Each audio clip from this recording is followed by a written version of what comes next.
One day I'm gonna be everything I wanna be. I don't let it get the most of me. One day I'm gonna be free. I wanna be everything I'm gonna be. My future right in front of me. One day I'm gonna be free. I wanna be free. So let me be free. One day I'm gonna be free. Mentally and physically, emotionally and spiritually. Yeah. One day I'm gonna be free. I'm standing at the crossroads, feeling like a lost soul. Don't know where I wanna go, but all I know is I wanna be free. They're telling me to let it be, but that just ain't in me, no. Jealousy and envy, but all I see is I wanna be free. See everything I wanna be, exactly what I'm gonna be. Don't let it get the most of me. Eventually, I'm gonna be free. See everything I wanna be, exactly what I'm gonna be. Yeah. One day I'm gonna be free. I'm gonna be free. Let me be free. One day I'm gonna be free. Mentally and physically, emotionally and spiritually. Yeah. One day I'm gonna be free. I told them take their aim off me. Stop trying to get a name off me. If they would just let me be, I'm gonna be free. I told them take them chains off me and throw away the locks and keys. If they would just let me be, eventually I'm gonna be free.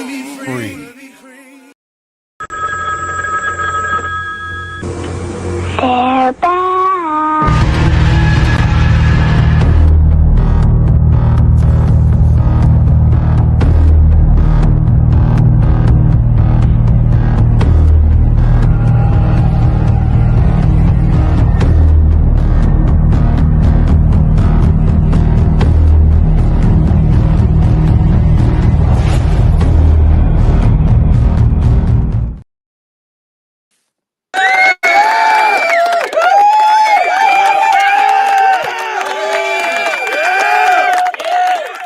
What up, though?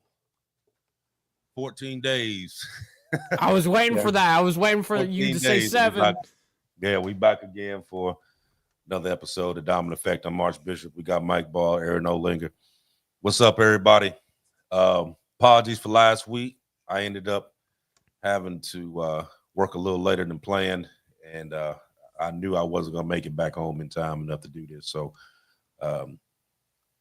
we're going to put more into it tonight to make up for what we didn't do last week. But before we get started, like always, we check and see what everybody done for the week. So what's up, Aaron? How you doing, brother? How was your holiday? I'm doing great. Oh, man, it was wonderful. I got to spend time with family. I was invited to 3 different dinners, and I went to them. I always take something to the party with me. So everyone enjoyed the food I brought, and I enjoyed the company and conversation. So to me, it doesn't get any better than that. I'll stop there. That's right. It doesn't get much better than that. I had family fly in, and we kind of traditionally, since last year, where we all agreed that the family's going to all come here for Thanksgiving kind of thing. So that's exactly what we did, and we had a great time. And great people to be around, great family, food. Man, it was just a great time all the way around. That's what's up. Yeah, it was pretty good on this end. I worked for most of it, but then on actual Thanksgiving, I had to go in there and hit the kitchen a little bit, burn a little bit. But yeah, Oh everything was shit. good, man. I made the best of the little bit of time that I did have off because, like I said, I didn't have the whole weekend off. I had to go back to work. So, um, but what time I did have, I had a good time. So, That's good. being able to spend it with family and friends, and what I mean, it's just what this is about, right? That's right. So that's what we're doing. Do you Um, guys mess with Black Friday or Cyber Monday or any of that shit? man, Because I don't either. I didn't even look. You know. no, I ain't even attempted. Nah. I ain't even attempted. I ain't even opened my eyes. You know what I mean? I heard That's that. one of them times you just look and be like, yeah, all right, Yeah. just keep on going. Um, like I said, I mean, like we got this going, and then we also, like I said, we got Christmas right around the corner, and so that's gonna be a good one. Also during the month of December, Mike, we got an anniversary. Oh Uh, shit. on the 28th of Oh, December, for Diamond we Effect. did our first show. Yeah, Mm-hmm. Wow. yeah. So Wow. that would That'll be a third year. that be our second year. Second year. Okay. Hmm. Time Yep. flies when you're having fun. Right. Right. Yeah. So we're gonna have something. We're gonna have something special on that day. Um, we'll see if we can throw out. We may have a couple of free things to throw out to the ones that's watching that night. So, but we'll see.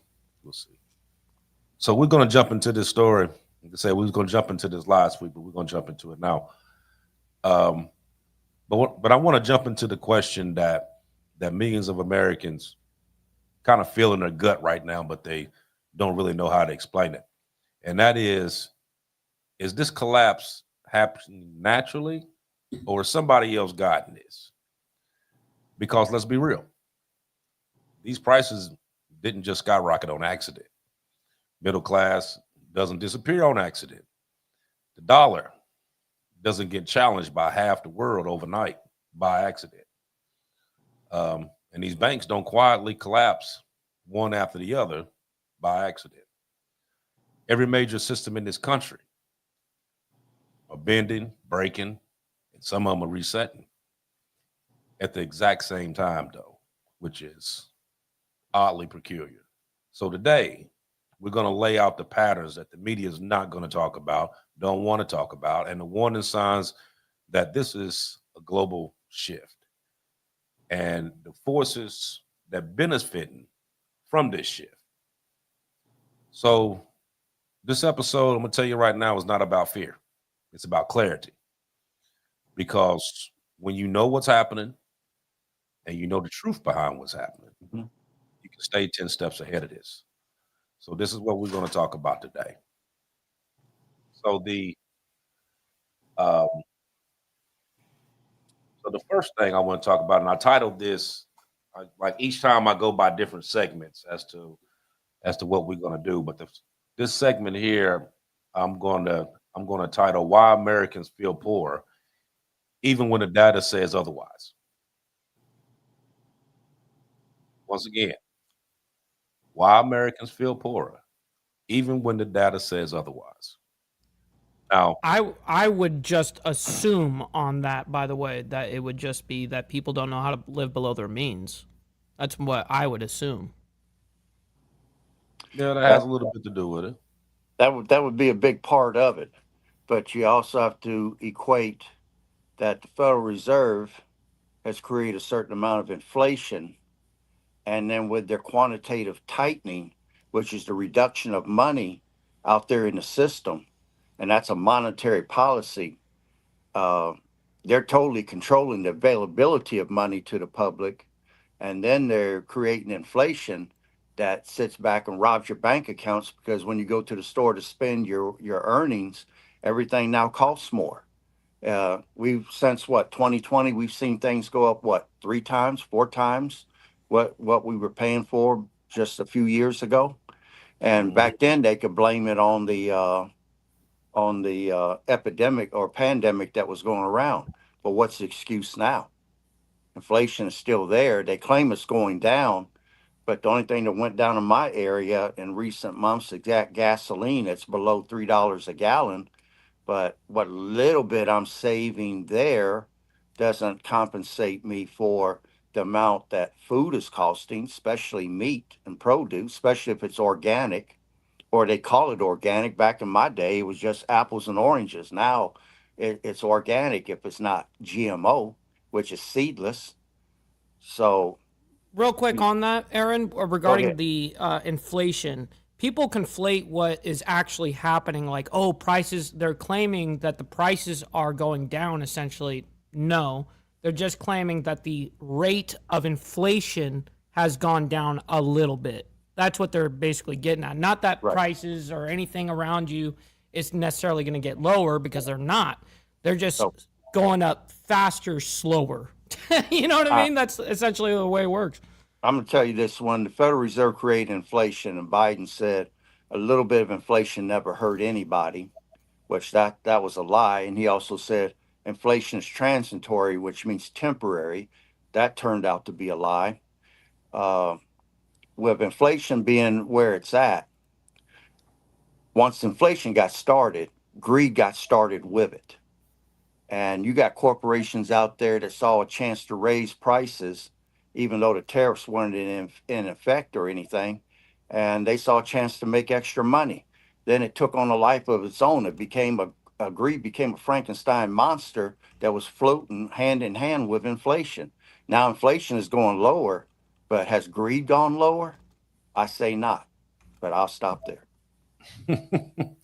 You know, both of you are right, but one of the things, like what Mike was saying, like from the paper itself, inflation is dropping on paper, Right. but it's rising in reality, actually. Yes. Hmm.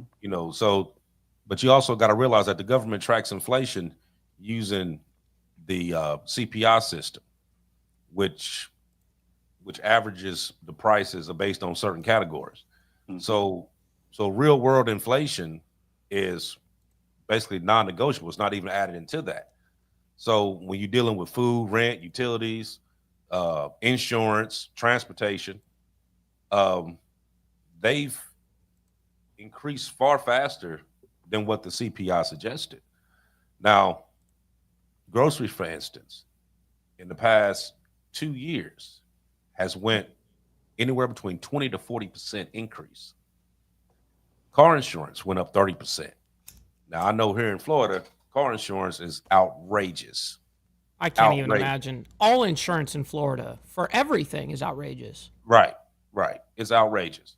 And good old Mr. DeSantis is part of the reason why a lot of that is it's like it is. I mean, and they did a lot of protests here in Florida dealing with that insurance.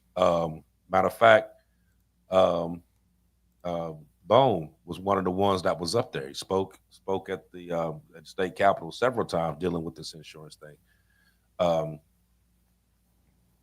and so what they did was, like, being the fact that Florida has hurricanes, of course. So right before the last hurricane, what they did was they came through and they canceled a lot of people's flood insurance. So then when it flooded, they didn't have to pay out. So then they passed this bill, and a lot of the insurance companies left Florida, which only left a handful of companies here. Yep. So once you did that, they hiked the prices up because you didn't have no choice. You had to go through them. So like, for instance, I ran into this when I first got here. So when I moved from Ohio to Florida, I had State Farm insurance, which State Farm is nationwide, right? So before I left, I asked them, I said, okay, so do I need to switch my insurance or am I good? They was like, no, you good. State Farm. It's nationwide. Okay. But when I came here and I went to get my license transferred, They're like, nope. I give we them my don't do it. insurance card and they was like, no, you can't use this. What you mean? State Farm's nationwide. They said, no, it has to say State Farm, Florida. Right, regional. It's regional by that. Yes, has to say State Farm, Florida. That's Okay. almost exactly the same thing that California just went through with the Palisades fires. You know what I mean? They all these companies pulled out right before all this shit, and they left the California. And guess what? There's only like 2 companies. So how does that work? Right. And then just as soon as I did that, as soon as I went in there and signed up, my insurance automatically went up $100. Automatically. And now it's just like every couple months, it's jumping up. It's jumping up. You know what I mean? And it got to one point, just one vehicle alone, I was paying almost $400 a month. Unreal. You know, from my previous insurance payment was like 110. Right. Right. So if that tells you how much it bounces, you know what I mean, here, and how high it went. But it got so high here that a lot of these businesses, especially up in the panhandle, that constantly got hit, the insurance had jacked up so high that people couldn't even afford insurance. They wasn't getting insurance. And then another hurricane come through and they hit it. They hit, then another one come through and it hit what didn't hit the first time and just wiped it out. You know what I mean? And people lost their ass over there because they didn't have insurance because they couldn't afford it. Yep. And they're left holding the bag with nothing at the end of the day. It's terrible. Right. Right. So now you got these companies that keeps prices the same, so they say, but they shrinking the products. So you have like an 18-ounce box of cereal. Now it's 14 ounces. Yep. You got the family size bag of chips that's 2 to 3 ounces smaller. You got a whole bag, and by the time you grab the bag, you got this much chips in it out of a whole big bag. The rest of it was just air, you know? Right. Even down to the toilet paper. You got fewer sheets. You know what I mean? That's right. So they've been dropping this stuff down. Mind you, they charging you more for it. They're raising the prices on it though. But they dropping down the actual product that they give you. So it isn't, now that particular part isn't counted in that CPI. So the public feels the pain on that without the system actually acknowledging that that's what's really going on. So then you have, on top of that, you got the wages that's going up, but it's also the cost of living is going up. Okay. No, let me take that back. Let me go back. The wages aren't going up, but the price of living is going up. Mm-hmm. Sorry. So even though the wages rose, 3 to 5 cents, inflation went a whole lot more than that. So after the adjustment for inflation, most Americans basically lost their purchasing power. So real wages have declined nearly every year since 2020 in the middle class section, that is. Now, the middle class has historically been the backbone of American stability. Is what it's always been. But today, in this day and age, they earn too much for financial aid, too little to afford homes, retirements, and Medicare. And the money is so tight, you can't save. You're not able to save nothing because everything you making, you putting right back out the door. Yeah, they're underwater already. Yeah. Right. You just looking at your bank account and like, yeah, okay. And I'm just trying to make it to the next day, kind of thing. I right. get it. Right. And it's gone. You know what I mean? So this isn't a random thing. It mirrors a historic control collapse used to shift the power from the middle to the top. And that's part of what we're going through right now. I mean, and from what we're looking at here, it's not going to get any easier. So when me and Aaron was talking earlier, I was telling him that I had seen something today where the Fed said that the first week in December that they were going to get off of the quantitative tightening and go back into quantitative easing. Mm-hmm. So with the easing, the only thing that they're going to do is just print money out the damn air. They're going to throw money everywhere. And like me and Aaron was talking about, for the short term, yes, it'll stimulate, it'll keep away the little stagflation there for a little bit. People will start buying, and they may go and they may drop the interest rate just a little bit. So, if you want to go get a house or something, you're going to be able to do it. But on the back end, though, the inflation is going to jump up. The prices for the stuff that we're paying for now is going to jump up, because the more money you have circulating to buy the same number of products that's been out, prices are going to go up. So in one sense, people would think that it's helping them, but in all actuality, it's really not. And that's the reason how they went into that quantitative easing anyway. They printed out all this money from the air just to go back and buy these bonds. And then they took them bonds when they did the tightening, and a lot of those bonds just went poof, disappeared, like they were never there. Basically, they got wrote off. You know what I mean? But a lot of people don't understand exactly what that meant. You know what I mean? What they were doing. A lot of people ain't really go through and see what quantitative easing and quantitative tightening really was and how that actually affects you. But now you get ready to see. The holidays are coming up. Everything's getting ready to jump up. All the prices are getting ready to skyrocket. And it's not gonna get any easier. This is just the beginning of what's going on. And that's, as we keep going in here, then you're gonna see that it's a whole lot more than what people are talking about. But let me ask you this question here, and I know, Aaron, you're gonna jump something up here, but the question that I'm asking you in the audience to answer, you can put it on the chat what your answer is going to be. Is the dollar in real danger, or is this just fear overblown? Put your answer in the comment as to what you think it is. I'm gonna read it again. Is the dollar in real danger, or is this a fear overload? Aaron, I'll start with you. All right, Mike, if you don't mind, could you put up that photo for me? I got you. Let me see. Okay. Let me locate it first. Give me a second here. Okay. Here it is. All right. Okay, as people can see, this is the dollar's worth. And you can see it's had some highs, but here recently, it looks like a ski slope that somebody goes skiing on. It's been constantly going down. Keep in mind that the Federal Reserve, or let me take that out, the central banking system of the world is basically destabilizing the dollar and taking its value down lower, lower, and lower.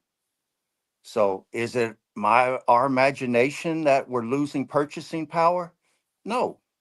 The graph itself clearly shows that it is, because under quantitative tightening, which is a contractionary monetary tool that's applied by the central banks to decrease the amount of liquidity or money supply in the economy. So if they're decreasing money supply, businesses that hire people cannot create new jobs, especially good paying jobs. They don't have the money to expand. So you're decreasing the ability of people to earn, as well as the creation of new jobs for the young people that's getting out there into the workforce. Now we're going to go to quantitative easing, which again is a monetary policy by the central banks. It's where the purchases are predetermined amount of government bonds that they're going to buy, or company shares, to artificially stimulate the activity or the economy. The key word there is artificially stimulate. You're manipulating the market. It's not real. You're buying U.S. debt that's supposed to be sold on the world market to other countries, and the Federal Reserve or the central banks are supposed to be the buyer of last resort. No one's buying our debt right now. So that hurts the value of our money. So the Fed has to step in and purchase it, which that becomes a loan to the government that has to be paid back. It forms a dependency on an entity that doesn't have our country in its best interest. Look at the Great Depression. because they didn't like the president that was in office, they kept raising interest rates until the stock market collapsed. Then and they've been around since 1913. And then 5 years later, under Roosevelt, they said that the American public couldn't own gold no more, and they had to turn in their gold. And if the president didn't make it happen, that they was going to hurt our economy worse. And the American public was forced to turn it in for the Federal Reserve notes. That's how much power that they have. And as you can see, they control the money. They're the manufacturer of the money. And look at how the dollar is slid down over and over again. People's bank accounts should feel like they're being raped right now because of how much purchasing power we've lost. But let me Well, stop there. I'm getting mad actually, over here. I got a little some regarding purchasing power. This is actually a graph that I made, Mhm. and this is into regards to the gold buying power in 2025 and the U.S. dollar in 2025. Right. So the blue line's the U.S. dollar, as you guys can see it going down each month, and gold going up each month. The way that I reset this is when I made this graph, I reset all bases back at 0. Okay, so everything was rebased at 0 at January 2025, and this is the difference since then, right? So this is just leading up till September. This is what? January, February, March, April, May, June. That's it. And that's how much of a difference we're already seeing when everything's been rebased. So yeah, our U.S. dollar is definitely in jeopardy right now. Yeah.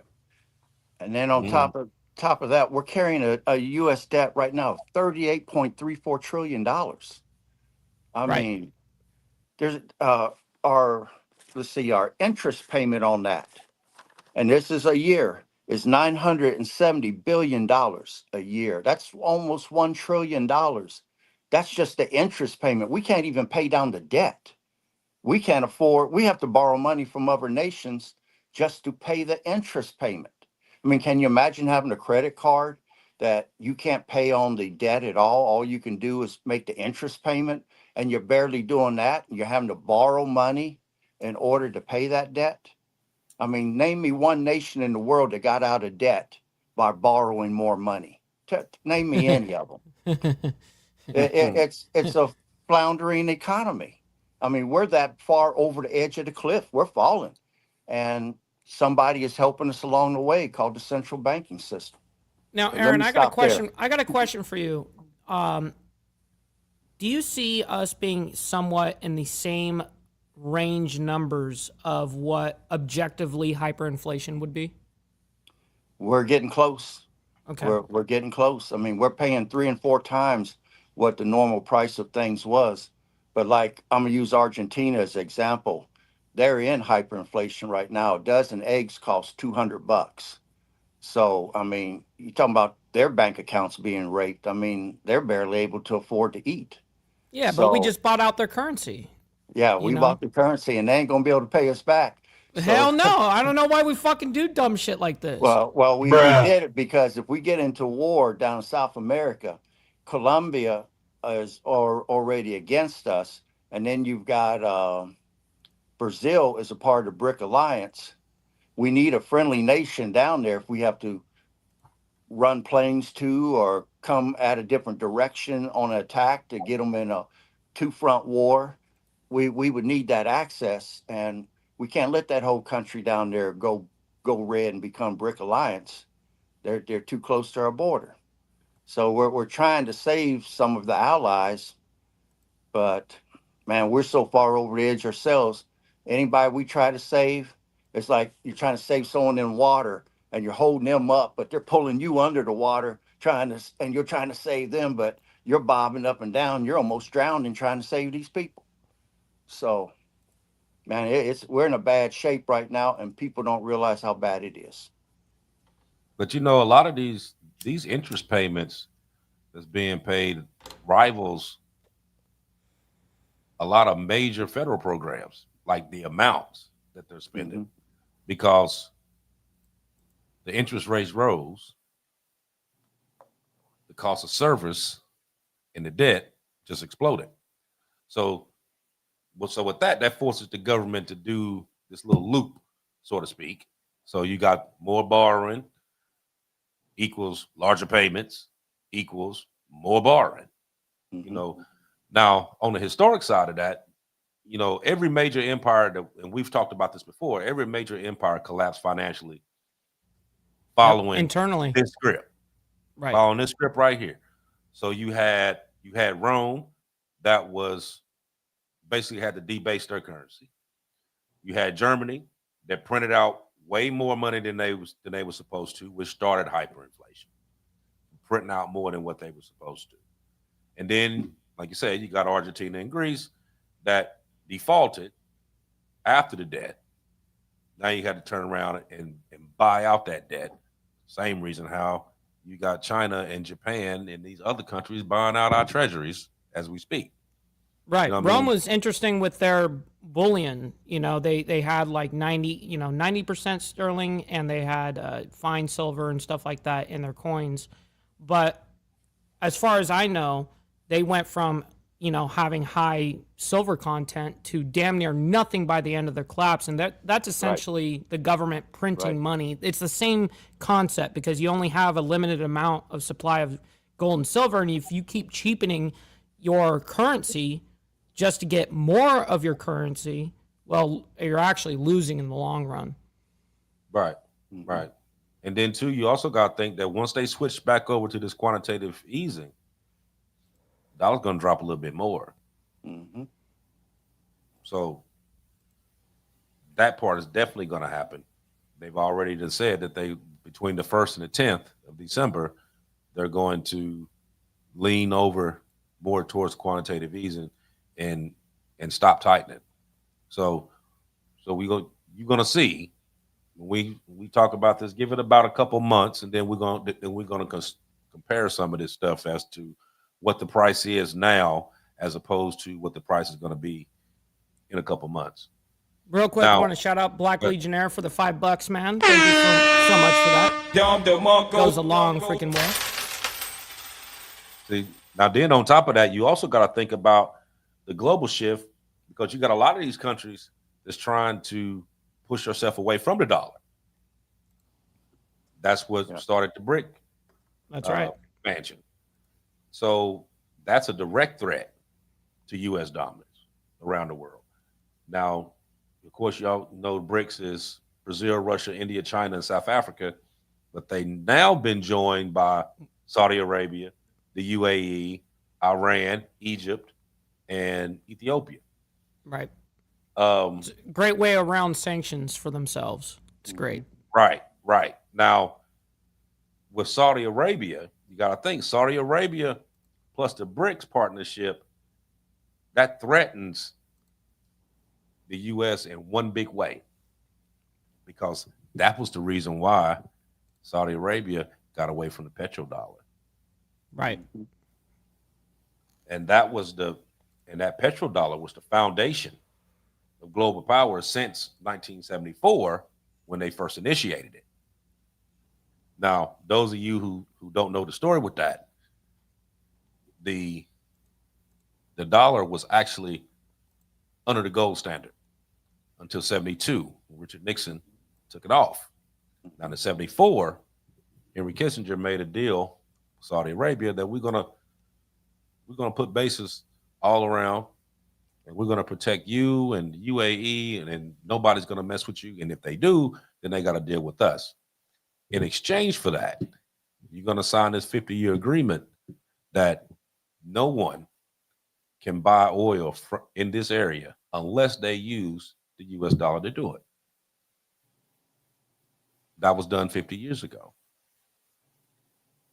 When that ended on June 9th of, was it June 9th? Yeah, June 9th. When that ended, the dollar instantly started dropping, because Saudi Arabia decided that they wasn't going to re-up this treaty, and they're going to let everybody just get it however they get it. Now you don't need the dollar in order to buy it. So what was people doing? Start dumping. They started dumping treasuries. They start putting the money back out in circulation that they were holding on to, which helped with dropping it some more, because there was more currency floating around than it needed to be. So they already had this set up that this is what they was going to do. That they was going to end up going over the BRICS, and that's exactly what they did.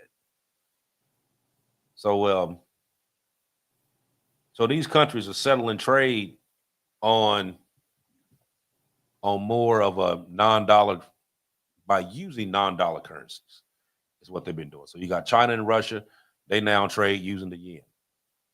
You got India and Russia using ruples. You have Saudi Arabia has been negotiating deals by using the yen.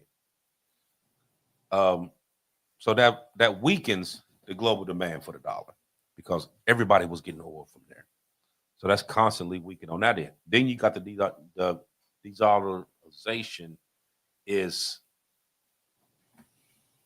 slow, but it's steady because it hasn't risen since June 9th, since they ended the petrodollar. It hasn't risen at all. It's just been gradually dropping. But you got to think about this. Even a 10% shift from the dollar destabilizes the U.S. markets, and it raises inflation at the same time. Now, why does that matter? Because if global trust from the U.S. dollar fades, the imports become more expensive, borrowing becomes harder, inflation becomes permanent, and the U.S. loses its geopolitical leverage. Now, that's the backbone of the global power that we've had, that's slipping. So whether we want to believe this or not, this is what's going on. A lot of people don't know about this. They don't even talk about this. Of course not. You know what I mean? You hear every now and again, you may hear something about BRICS every now and again, but nobody's actually going on there telling you exactly how serious that is because they're doing everything humanly possible to drop that dollar. Right. And that's, just like we're struggling, they're struggling too. They don't got it all fantastic either, but they are a humongous threat. Want to give a big shout out to Terrell coming in with the $5 on the Cash App. I very much appreciate that. That goes a long way. Thank you for that. Go ahead, Aaron. Yeah, I want to add to what you're saying. When you went back in history and you talked about us going off the gold standard, our money was in trouble back then, whether people realized it or not. We had to go off the gold standard or we was about to become insolvent as a nation.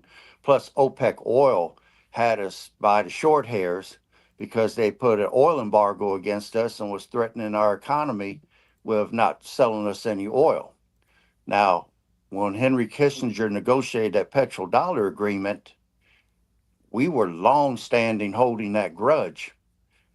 The countries that didn't sign on for that, if you notice, OPEC don't exist no more. We destabilized everybody from Libya down to Syria. We destabilized all of them. We taught them a hard lesson. We destroyed their economies. They don't hardly exist no more. They're failed countries. And we took it to them. And now you fast forward to right now. Saudi's trying to play both sides against the middle. They're trying to play on the BRICS side, but they're still kind of leaning toward us. So Trump was able to get the Saudis to manufacture more oil, to flood the market with oil. Argentina, well, not Argentina, but Venezuela and Russia and some other countries, the value of their money is based upon their oil production and their oil sales. With oil being down around $40 to $48 a barrel, their economy is hard hit.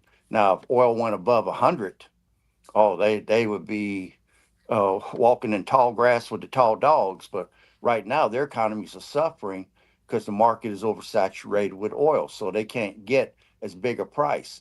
China is suffering due to all the corporations that have gone under within their own nation, which the corruption and the corporations going under has created such large debt that their money isn't as strong as it would appear on the surface. So they can't take off right now on us as hard as they think that they'd want to, because of how bad things is for them right now. If it wasn't for that, we'd be in some trouble. But as long as we can keep the pressure valves on them, on their economies, then it takes a little pressure off of us. But hey, we're still suffering too over here, because we don't build a dependency upon the central banking system to keep us afloat with their currency, their Federal Reserve notes. They're literally running our economy right now. And I feel that was one of the worst things that ever happened when they allowed the central banking system set up inside this country. Russia and China, I believe, got rid of them, but we still have them, and we're going to pay a price for that when our economy collapses, and it's due to them manipulating the puppet strings. But I'll stop there. Mm-hmm. Very true. That's Hey, what everybody, make sure you hit the like button. By the way, we have over 100 of you guys in here. Make sure you hit that like button and double tap the screen if you're on the vertical side. So do you think, Aaron, that this well, I'll ask you and Mike, do you think this could lead to this new financial system like CBDCs?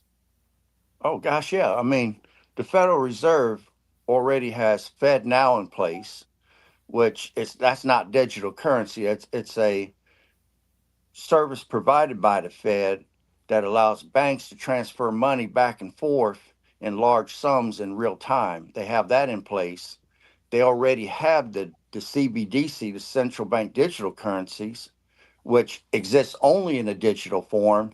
And instead of printing money, the Fed, or rather the central bank, issues a widely accessible digital coin that transactions can be made more simple. You don't have to print money to do a transaction. Everything is done digitally. That's the carrot on the stick to get everybody to go for it. Is everything's going to be much more simpler.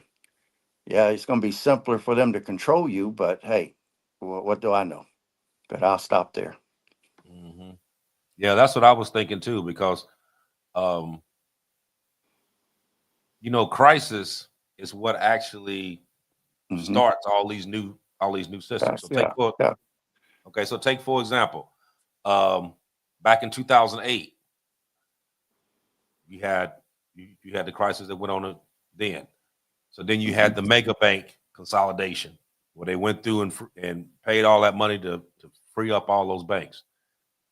After the Great Depression, you had the start of the Social Security and the FDIC right after that. Hmm. A modern collapse that we're talking right now could lead to this digital dollar, because it's programmable, it's trackable, um, and it's fully controlled. Now, the Fed now was the infrastructure, but the CBDC could actually be the final step to that. And I was looking at this documentary earlier in the week, and it was talking about the CBDC and the digital IDs and all that. And the way it was the way it was talking on there about um, how the WHO was talking about in 2030 that the world will own nothing and be happy for it, and That's right. where that actually came from, and that actually came from a lady who had wrote a paper over in Germany, and this is what she had highlighted as to what she felt should go on. And it's not going to be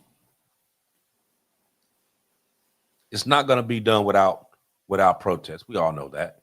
People going to raise hell whenever it comes to that. But there's actually stuff that's in place right now that we actually use every day that's pretty much close to what they're doing, because a lot of these states have been implementing certain little things here and there, like the digital license, or when you're doing the pay and you got your card on your phone and you just, just tap and just go on about your business. They've been slowly working us into that anyway. You just ain't realize that that's what they're doing Mhm. because it's easy, it's convenient, less time, and most people now that you talk to, what's the first thing they say? Oh, I don't carry cash. They slowly moving you into it. You know what I mean? So a lot of people would just go into it like it's no big deal. You know what I mean? A lot of people will go against it based on what they feel this represents, and total control of your money where you can tell where every dime is going, where you can tell me what I can and cannot spend my money on, where everything is trackable and traceable. You know what I mean? It's a system of control, basically. I mean, there's no ifs, ands, and buts about it. That's just what it's going to be. And it's slowly coming. Like I said, the UK is doing it right now. They've been doing it in China. I seen a thing the other day. Do you realize how many people, actual people that has jobs, is actually sleeping on the street right now because their social credit score is so low that they can't even get housing, or they can't drive their cars, the little electric cars, because their social credit score is too low? I mean, this is what's coming, whether we want to face it or not. Mhm. Real So quick, we Cali Kills coming in with the 9.99, saying, I can listen to you guys all day, every day. Y'all speaking nothing but facts. That is true, bro. Awesome. Thank you for that. I mean, it's when you look at it, you can look at it two different ways. Number one, it's a sad set of events because we know what's going on, Mhm. but then also we're actually living in history right now, because this is going to be, people were thinking that this was going to be something that was going to be way far into the future, and it's not. It's right here, This is right this around is the going to be corner. right. This is going to be within the next 5 years. Yeah. Within the next 5 years, all this stuff is going to be implemented. You Mhm. know, now, now the question is, what are you going to do between now and that time? What are you going to do? How are you going to prepare for it? No What kidding. things are you That's going to have in place? You know Can what I you mean? Because survive this? right, because this isn't the time that you wait until it happens. Because if you wait until it happens, you're too late. Facts. Way too late. So then you have on top of all this, now you got the huge AI surge, and that's dealing with a lot of stuff, dealing with automation, a lot of these warehouse jobs, a lot of these factory jobs, a lot of these automotive jobs, and some in, like Chrysler, Ford, GM, they're getting more automated. People losing those, people getting out of those jobs. Well, they're not getting out of them because they want to get out of them. They're getting out of them because they don't have one. They don't have a job. Um, but I seen a thing 2 days ago, and it said that millions of men from the ages of 20 to 54 have disappeared from the workforce. Over 7 million prime age men between 20 and 54 are no longer working. And they had the different reasons. So the reasons that they had was disability claims, lack of opportunity, automation, eliminating the jobs, and a lot of them just had mental health decline. 7 million. 7 million prime That's a age lot. men between 20 to 54 disappeared from the workforce. Now, with those numbers, that's actually catastrophic for an economy. Mhm. Now, AI is eliminating these jobs faster than what we once thought was going to happen. I mean, of course, we knew AI was gonna come in and it was gonna play a role in a lot of this to make a lot of these jobs easier or whatever. Um, what is that? Put your friends network together today across many platforms My prayer in no time will tell. No, actually, you're not. No, you actually dead on. No, That's you right. actually dead on. Get your people, your muster list of people that you're going to be, with or around during times of crisis. And absolutely, this shit is survival mode, baby. Right, right. Now you gotta think like a lot of these AI programs, they replacing writers, customer service people, logistics, uh, basic accounting, technical support, um, transportation, data analysis. Hell, you even got cop cars now that's running on the remote, running on AI. That just show. Now I don't know what they're gonna be able to do, but I know I just seen a thing the other day where Miami has vehicles, has actual police cars that show up. They're fully AI. Ain't nobody in the car. Now, what the hell you plan on doing? I have no idea, but they have them, and Crazy. it pops out a drone on the top of it, and the drone goes around and does surveillance and all that jazz. I mean, That's it's a whole crazy. right. It's a whole big thing. Um, even okay now, also going with the CBDC and then dealing with this, like you got to remember too, all that little gig work the people was doing, they're working behind the table. You know what I mean? That little bit of work you doing over here for the little extra money, that shit's over. You know what I mean? It ain't gonna be no more of that. So, um, so you got right now, you got millions of people right now that's that's only surviving by doing like DoorDash, Uber, Instacart, No kidding. uh, little side hustles, some little online freelancing type stuff because a lot of these jobs then went kaput. You know what I mean? But does that not mirror a control shift? What do you think about that, Aaron?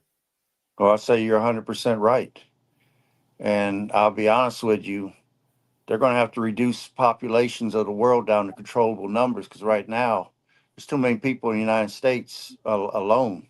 There's not enough jobs to go around everybody, especially with AI getting ready to take over. You're going to have a lot of people running around with nothing to do. Uh, but if you can get rid of them due to a pandemic or a major war, uh, you can get that population down to a controllable number without them realizing that you're culling the herd. uh, in my area at the airport. This happened 2 years ago. I was out that way. I saw a helicopter that had sheriff wrote on the side of it. It wasn't a full size helicopter. It was about half the size, probably about the size of a little bit bigger than my minivan.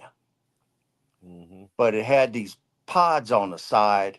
And I asked somebody what they were, and they told me they was I can't remember if they said tear gas or pepper spray dispensers that in case of a riot, that chopper could fly right over top of rioters or protesters.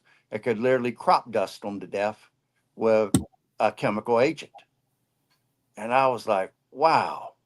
I mean, and then you got AI that's going to be controlling some of these new jet fighters. Uh, you got what's his name, Bill Gates, saying that with the amount of satellites he's putting up there, not counting Elon Musk, that there won't be a square piece on Earth that you can go that they're not going to be able to find you or see you. I mean, it's getting scary. And Mm-hmm. like the one person said earlier, you better be building your community right now because that's what you're going to have to count on when we get into this. Mm-hmm. Do you see this right here? One of the somebody put on here the birth rates are already pretty low, which is Yeah, true because a lot of people are not having kids these days because everything is so high. They can't afford to have kids. right. You And know. let me add to that. If you're going to reduce the population, you have to slow down the birth rate and you have to speed up the death rate. That's the two formulas to the recipe that you have to do in order to get a population down. I mean, China went to what, one child, but because of the number of people they had, their population still went up because they wasn't able to slow down the birth rate. They thought they did by just going to one child, but hell, when you got billions and they're still able to make one child each, your number's still going to go up. And then you didn't do nothing to speed up the death rate. So, in order to get the numbers to where they got to get, slow down the birth rate. That could be why they're coming out with these sexual robots that they're getting ready to come out with. And, and then two, they got to Shit. increase the death rate, which a pandemic would be ideal at this moment. Something that is going to be highly infectious with at least a 25 to 50% kill ratio. You can knock things out within a year or two. You said sex robots? Yeah, you ain't been seeing them advertising them on Facebook. Shit, that's crazy. I No, mean, they got military. China's got a military combat robot that can do handsprings. I was shocked, Mm-mm. and So I'm okay, like, so let man, me ask you this. that'd be a hard rascal to stop with a firearm. I mean, we getting ready to see Terminator for real. Hmm. Oh yeah, absolutely. Let me ask you this, and this is for both of you, and also for you ones that's watching. You can put your answer in the chat there. How close are we to a true reset moment? Let me say it again for the ones that didn't hear that. How close are we to a true reset moment? oh man, this shit could happen next week. I mean, it could. Now, realistically, what I'm looking at in my timeline, 5 years. Hmm. Now, me personally, I think it's more closer than people think. Mm-hmm. Now, now let me say this first. A reset does not mean that the system collapse overnight.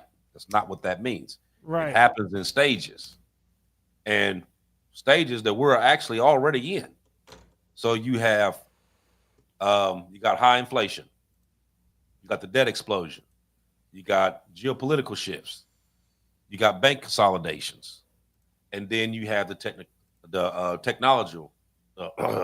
technological transition. Sorry, um,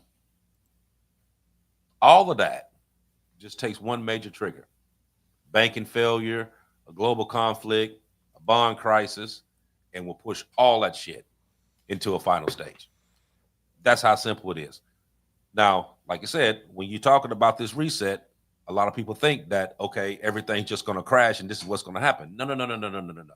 Nobody never said it was going that it had to crash completely overnight for this to happen. It's there's stages to that, and just by the stages that I just read off to you, those are those are actually going on right now. Hmm. So a lot of this stuff, so to answer that question, I mean, how close are we? Very close. Very close. Hmm. I would agree with you 100% that we're very close. To say it's within the next 5 years, I think is very well said because of the 2030 agenda under the UN. Uh, is it going to happen overnight? No, it's going to be like putting frogs in a pot and you turn the temperature up slowly until you got them boiling and cooking and they don't even realize it. That's how slow it's going to be. Look at how they got us to go toward a cashless system. First, we had cash. Then we went to checks. Then we went from checks to debit and credit cards. Now we're getting ready to go to a digital currency before we go into the beast system. And I that's the mean, scary shit right there, man. yeah, it's been a stage of getting you used to not having cash and getting on to systems that they're more able to control. And the crash itself, depending upon how bad they want it to be, uh, it could be minor to where we bounce back up onto our feet with the digital currency, or it could be major to where people are going to suffer for 6 months to a year, and then they're going to release the currency and say, "Here it is, here you go. If you want relief, we're going to give this digital currency to you. Everybody's going to be allotted a certain amount. If you refuse to become part of the system, you're not going to get nothing. You're not going to be able to work. You're not going to be able to enter any banks, any stores. You're not going to be able to go to your job and clock in. Your kids ain't going to be able to go to school. They're going to set it up to where it's going to be so critical. You're not going to have any other choice but to go for Th- the okey doke. this is exactly why gold and silver is so such a topic right now. Mm-hmm. It's a very unfortunate landscape that we're against right now, and you guys have to get in the mindset of if you don't hold it, you don't own it. That's right. Because it's getting to the point where, yeah, you may have like let's say $100,000 in the bank. Listen, man, what happens when they say we don't even recognize the dollar? You know, now it's this or whatever the case is. I mean, you want to be able to protect yourself in some sort of way to be able to survive every situation. And gold and silver is the financial way through a reset to be able to survive it. That is definitely the number one way to do it on a financial level. Yeah, gold and silver offers you independence. Yes. And you look at Venezuela, when people went under there, their currency went under, and we kind of helped that along. The people who had gold and silver immediately moved into gated communities and had armed guards. The other people were raiding the local zoos and were killing the animals just to have something to eat. I mean, they was going to the aquariums, killing the whales and stuff, and cutting them up with machetes to have something to eat. I read endless reports of stuff like that happening. Food trucks being ambushed on the roadways, going to the grocery stores and stuff. So, yeah, everyone has a choice. I mean, you can decide: are you going to be the one that's in the gated community, or are you going to be the one out here fighting over resources? I mean, that the choice is going to be yours.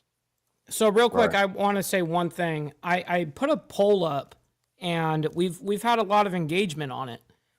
We have 67 votes on it, but I asked when will the reset happen, and I put 1 to 2 months, 1 to 2 years, 2 to 5 years, and 5 to 10 years. And it's actually kind of spread across where 25% of people think 1 to 2 months, and then 31% of people think 1 to 2 years. 25% of people think 2 to 5 years, and 18% of people think 5 to 10. So most people are thinking way more sooner than later. Mm-hmm.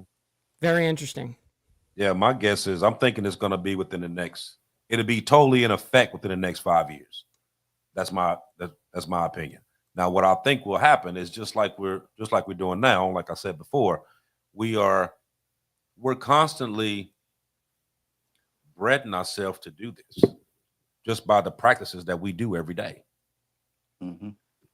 Now, what's going to happen is that when some of this stuff do actually come about to the point that they're talking about chips and all this other little gadgets that they're talking about using, there's gonna come a situation that's gonna pop up that a lot of people are gonna do it simply because they don't have a choice, i.e., SNAP benefits, Medicaid, shit like that.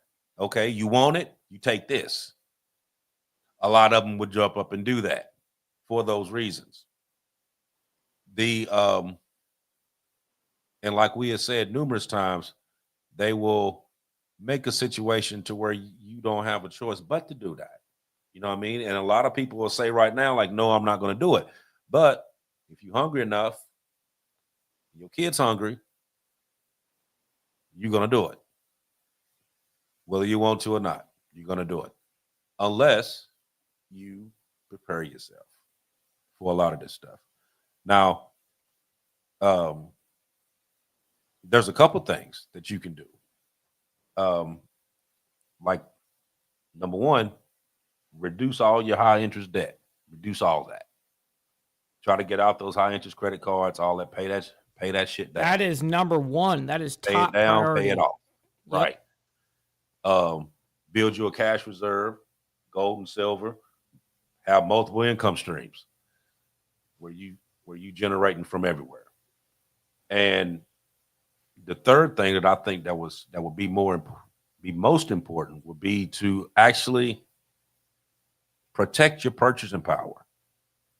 And I mean that by your skills, your assets, your investments that you can be able to hold on to when this dollar weakens. Right. Because it's going to hold the value. Gold, silver, gold backs, platinum. All of these, if you go look them up right now, have skyrocketed. Absolutely. You know, like when we showed the gold backs on her before, $100 gold back is now worth almost $900. I was about to say 900. Yep. You know, the dollar gold back when they first came out, you could get them for a couple bucks. Yeah. $2-3 you could get them. I heard it was $2.50 back then or whatever it was. Right. Now they pushing $9. Yeah. You know, so a $1 gold back is now worth $9. Yeah. You know what I mean? And every time the gold prices go up, gold back's gonna go up too. And that's one thousandth of a troy ounce. Right. You know. And then you have a lot of these states now that's starting to produce these gold backs. You know, it started out with just a couple. And now every couple months you see there's another state, there's another state, there's another state. Yep. That's gonna start making them. But you know there's a contingency there though, right? They have to be in a surplus as a state to be able to even offer gold backs. If you're in debt, you can't even offer them. Right. And soon that's gonna be a lot of states, you know,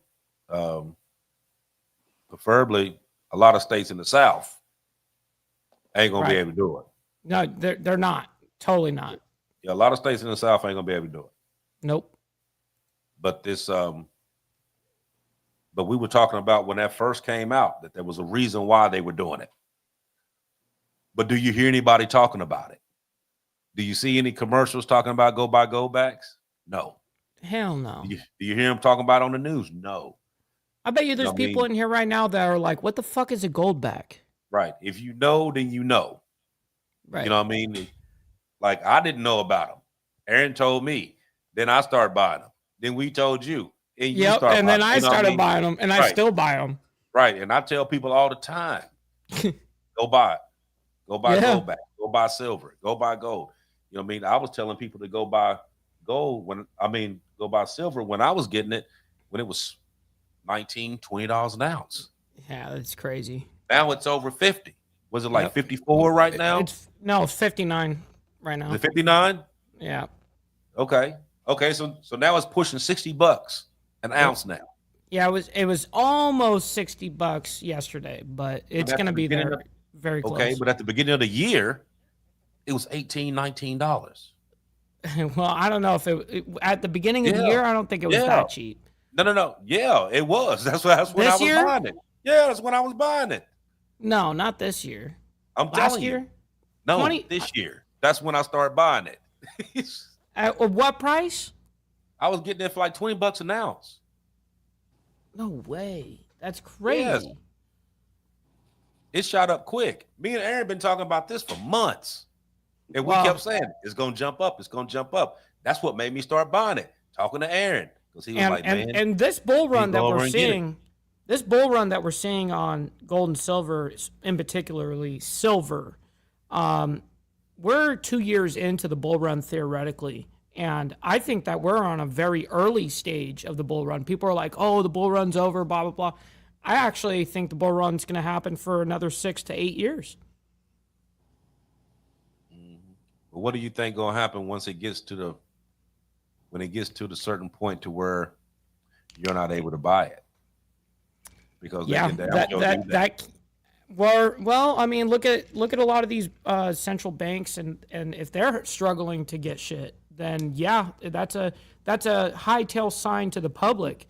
Yo, get it now, and that's exactly why I think everyone should be in a rush to get it, because I mean, I'm in a rush to get it, so I wouldn't steer you guys wrong on that.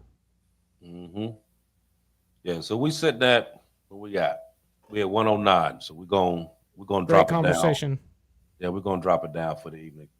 I mean, actually, it was a whole lot more that we could talk about on this.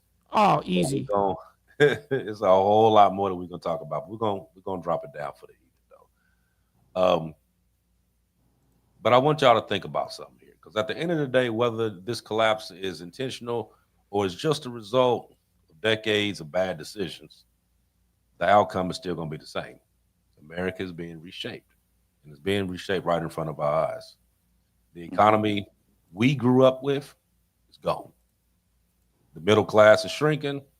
The dollar is being challenged. That we do know. Digital money is coming. CBDC is coming. And the global balance of power is shifting away from us, whether we like it or not. But here's the truth that a lot of you don't want to hear: you are not powerless. You are not supposed to be confused. You are not supposed to be suffering quietly. I would say it that way. The people who survive these resets are the ones that stay informed, pay attention, and refuses to let this system catch them off guard. So stay sharp, stay prepared, stay aware. So this is the Diamond Effect, and we're here to bring you the truth behind some of these stories that the world news is not going to put you into. So until next time, I thank everybody for coming out, watching. Hit that like button on the way out. Like, follow, share, subscribe. Pass this on to a friend, somebody you work with, whatever. Just tell them go on there and hit that button. Watch some of this stuff. You know what I mean? Because that's our end game there. It's, it's not about money. It's about putting this information out there and hoping that it's reaching enough people to where they're aware, they're informed, and they do what they need to do for their families before it's too late. This is not a conspiracy theory. This is facts. Now, like I said, like I always say, don't just take my word for it. Don't take Aaron's word for it. Don't take Mike's word for it. Look it up. Because the same way Absolutely. we found that information, you can find that information too. Yep. So, like I said, thank everybody for coming out. Next week, we're gonna have another story for you. Actually, next week we're gonna be talking about Agenda 2030, because that's something that we really need to tap into. Because there's a whole lot of bullshit involved with that, and we're gonna dig into it. So next week we're gonna be talking about Agenda 2030. So like I said, hit the like button on the way out. Scan that little QR code at the top up there. That takes you to the Diamond Effect uh, site. We got a lot of stuff on there. Go on and check it out. And if you're actually a member, you get another section that nobody even sees that has a lot of great stuff in it on that part as well. So go on there and check that out. And like I said, please, please, please, please, please hit that like button. That's what get this out to the proper algorithm. You see that we're doing it on two different stages right now. We're doing the horizontal and vertical. So that way we're getting people watching TV and people watching on the phone. That's Hit right. that like button. Pass this on, because I'm telling you, this stuff that we're putting out right now it's important, and it's important for every single person needs to hear this. So put it out. So until next week, talk to y'all later. Peace, love, and out. Hair grease, Aaron, go ahead. Okay. I don't know how people feel, but you should be asking yourself a question right now, and that is, are we at the end of the world as we know it? Is things about to drastically change? And depending upon where you're at, what stage you're at. If you're a beginner, you should be working right now on your health and fitness. You should be working on your finances. That includes investing, and you should be building relationships with your family, blood relation, or extended family. Now, that's beginner level. Intermediate level and advanced, you should be purchasing tools. More tools you got, more independent you are. Learn how to use them. You should learn how to grow food. You should be educating yourself in various skills so that you're not dependent upon anything or anybody. The more you can do for yourself, the better off you're going to be. And build your community. Get you a mechanic that can work on your car. Find you someone that can do plumbing that you can barter and trade with. These things are essential. So look into that, and I'll stop there. Yeah, man. I think that people need to understand that this is not quote unquote fear mongering. This is very much a being realistic about a situation, objectively. And I can't thank Archbishop and Aaron enough for their expertise on these topics. I've learned an immense amount of time almost doing this now, almost 2 years with these guys. It's just been a great time to be able to have these conversations, and I'm very appreciative. And it's definitely put me in a better position to this day. So I'm very appreciative of that. The rhetoric that we speak up here, I actually follow. I do myself, and so I advise everyone here that was listening this evening to go ahead and take into consideration, like, okay, how do I survive every situation? I mean, that's essentially the way that you got to look at things. How do I if the stock market were to crash, will I be able to survive? If our U.S. dollar becomes worthless, will I be able to survive? All sorts of situations. And I think that we're just getting into a point of history where it's just getting to that point where it's just getting harder and harder and harder, and then it's gonna pop. And when this shit pops, it gets real quick, right?